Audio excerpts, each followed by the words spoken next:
ഈ പരിപാടി നിങ്ങൾക്കായി അവതരിപ്പിക്കുന്നത് വിജയണ്ണന്റെ മലക്കറിക്കട മൂന്നാനംകുഴി.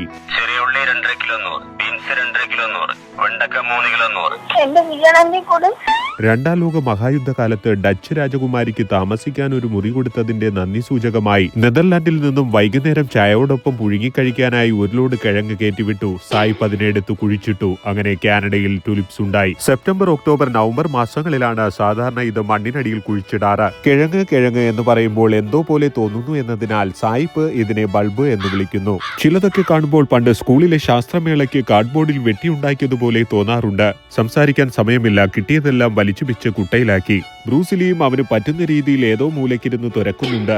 ഈ വേട്ടവളിയനെ ഇതിനു മുൻപ് എവിടെ വെച്ച് കണ്ടതുപോലെ. അയ്യോ, ഇത് അവനല്ലേ പോൾ ബാർബർ? നിന്റെ അച്ഛനാണ് പോൾ ബാർബർ. എന്തിന്റെ കേടായിരുന്നോ എന്തോ ചോദിച്ചു വാങ്ങി. നയൻതാരയും പണിക്കാരും യുദ്ധം കഴിഞ്ഞു പോവുകയാണ് ഗൈസ്. ഒരാൾക്ക് 10 വെച്ച് 50 കിട്ടിയ സ്ഥിതിക്ക് ചക്കക്കുരു ഇട്ട് മിഴുക്ക് വരട്ടുന്നതാണ് ഏറ്റവും നല്ലത്. അപ്പോഴത് അമ്മയുടെ കോൾ. 10 കിലോ കിഴങ്ങ് വാങ്ങിച്ച് അയച്ചു കൊടുക്കാൻ. ടുലിപ്സ് നിറഞ്ഞൊരു തളിർ അയൽക്കൂട്ടമാണത്രേ അമ്മ സ്വപ്നം കണ്ടത്. വേറെ നിവൃത്തിയില്ല ഗൈസ്, ചത്തതുപോലെ കിടക്കാം.